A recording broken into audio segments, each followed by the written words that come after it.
নমস্কার দর্শকবৃন্দ, আমি ডক্টর শাস্ত্রী অ্যাস্ট্রোলজার। দেখুন দর্শকবৃন্দ, এই মুহূর্তে কিন্তু একটা ভোটের আবহাওয়া চলছে। এখন ভোটের সময়, সামনেই লোকসভা ভোট শুরু হয়ে গেছে।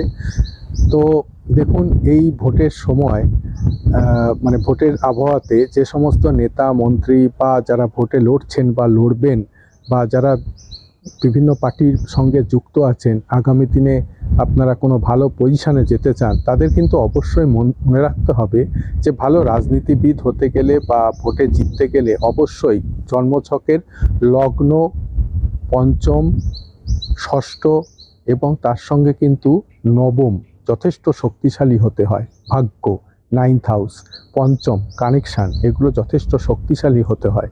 তা না হলে কিন্তু ভালো রাজনীতিবিদ বা ভালো মানে ভোটে দাঁড়িয়ে জেতাটা যায় না। এবং এগুলো করতে গেলে অবশ্যই আমার সঙ্গে যোগাযোগ করবেন, আমি ভালো কিছু প্রতিকার